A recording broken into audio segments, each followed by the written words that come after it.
Bong, gong, gong, gong, gong, gong, gong, gong, gong. See the handle not moving? Bong, gong, gong, gong, gong, gong, gong. See the handle not moving? Bong, gong, gong, gong, gong, gong. We're back. Y'all have seen this in a video before. Husqvarna 522 HDR 75S.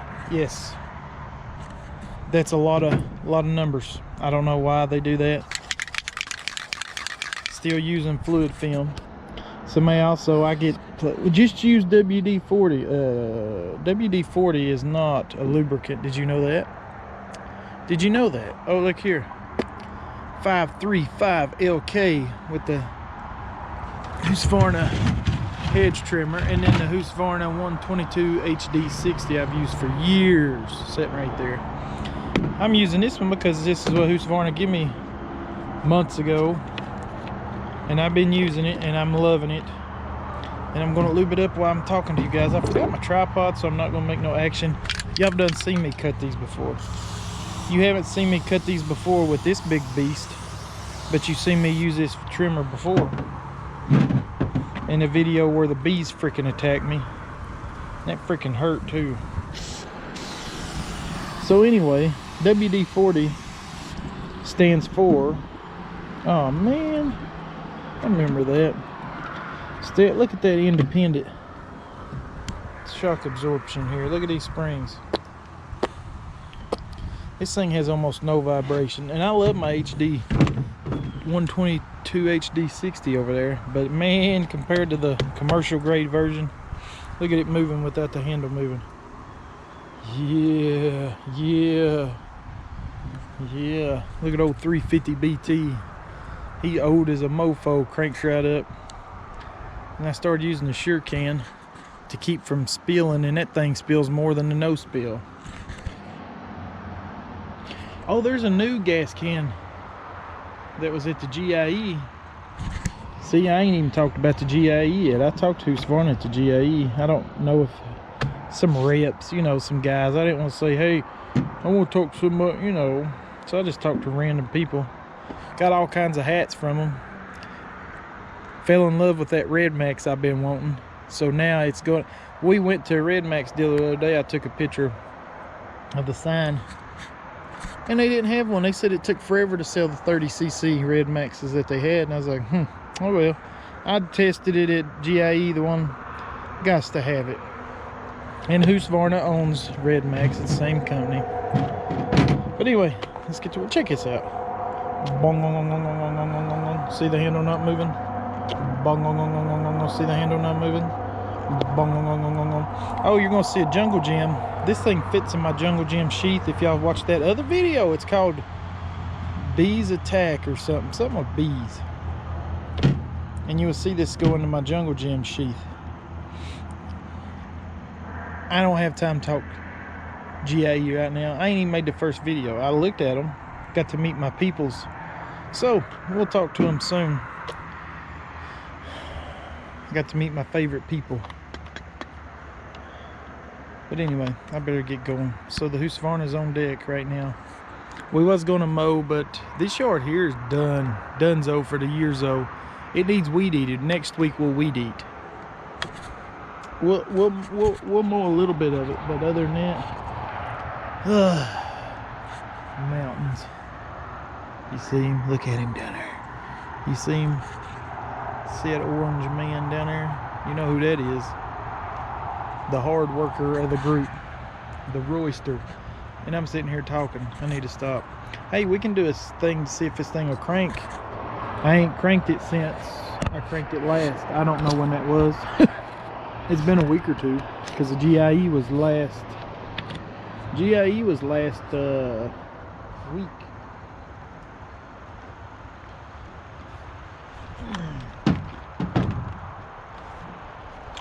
Choke.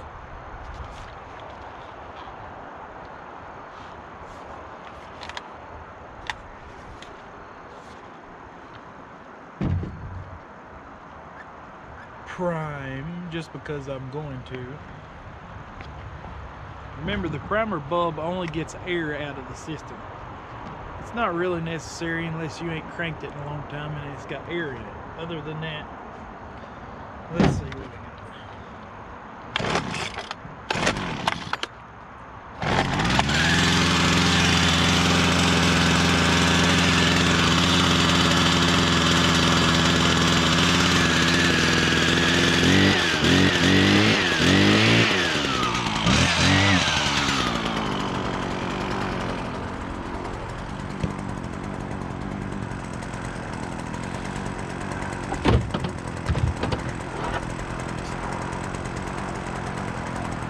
there's like no gas in it. Let's see. There's just a little. Let's see if it'll crank though. I need to run the gas out of it. Yeah, it ain't enough even.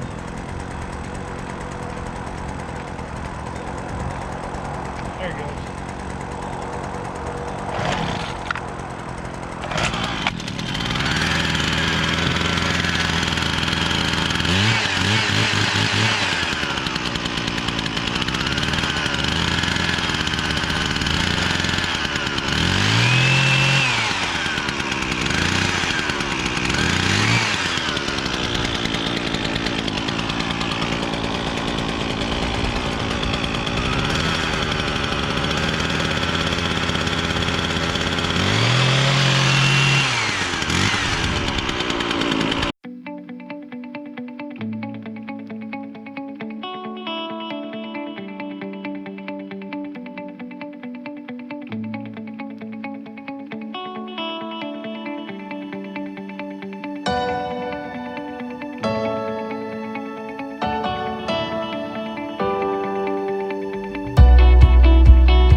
God dang if I don't make a mess.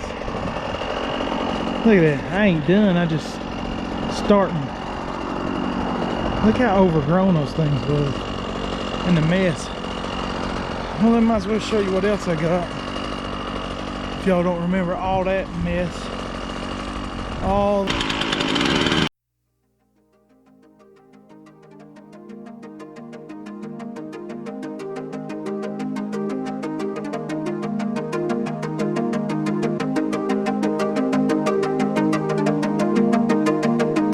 that's just too much power. You know what they say, hindsight is 20/20. I think I should have got the 525 LK. That's way too much power. I'll be back later. Okay, it's been a couple of hours now.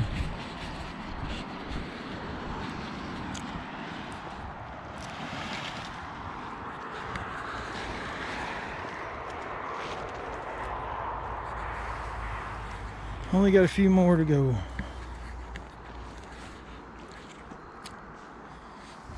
Man, I love that hedge trimmer. See this little banana boat? Ties it up on each end like a canoe. And then he drags them both together. Yeah, looks good, don't it? Again, I still got to do the touch-ups and pull some of these weeds out of them. It's been about 2 hours of this. This thing down there at the end is weeds messing with it. It looks like but it's weeds. I gotta pull them out. I don't mess with these when they're that good, but I mess with them over here. You can't see the ones I done cut because I cut them down to the ground. But the ones that's got life, I just leave them alone. I've always done that. Use it a lot, and I leave that, and I put the guard on there so I can put it down in the soil almost and not get into the soil. You know what I mean? Like if you got a little low limb up under a shrub or something, and it's long enough, you don't even have to bend over. Big love. I mean, love. I don't know how many tanks of fuel I've run through it. It's just a shame. I've used this just a couple times. This one's so good and allows me to reach that I almost don't need an extension hedge trimmer. You can get these right here for $5.50, or you can pay $4.99, and it comes with a weed eater. But there it is, head. But the attachment was $260. So it's 700, almost 800 bucks right here in that. That's it. Almost 800 bucks with tax. I bought it. Nobody give it to me. And this one has replaced it almost all because of that big 30-inch blade. I can't believe that. Like when I used my baby here that I've used forever, he's just a 22-inch blade. I didn't think it'd be that big of a difference, but I can just lean over the bush without walking around it. And a lot of times to get that little beveled edge. The anti-vibe, my hands are no tingling going on. This one ain't that bad. I'm not knocking it because I love this. That's why it's still on the truck, and that's why I'm still keeping it and not selling it or nothing. Of course, you need to, but it's replaced. I've got another one. Remember, I've got a Husqvarna 128 LD with a pole. It does just as good as it. Well, it's not commercial, but this thing got too much power. I'm gonna have to keep it a trimmer, I think, and buy a 525 LK. It's just got it's just beastly. But for my paddle, I don't know if I ever showed my paddle. It'll run that good. So I need to get the post saw from Husqvarna, as in buy it. And I still got the 580.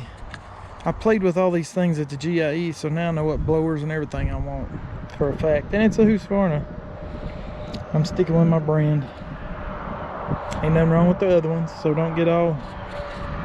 People think I'm not allowed to like other brands, but I don't care what you think, to be honest with you. And you shouldn't care what I think either.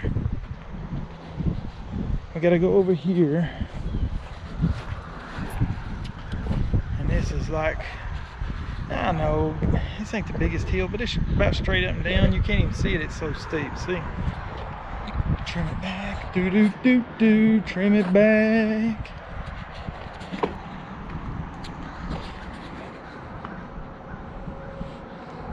Somebody hit my truck the other day and put a scratch in it and then black marks and stuff. And the last place I remember was Academy Sports in Johnson City. Getting some pew-pew stuff, if you know what I mean. And come out and there it was. And I seen somebody try to blow them leaves out as good as we can. It'll be time to mulch this place soon. What do y'all think about, like, you can't really use nothing powered here because of the hill's so steep, but that mulch caddy that hooks to a stander in the front of it, it's like $1,800 though. I don't know, that's the price of another mower to pull a tarp with.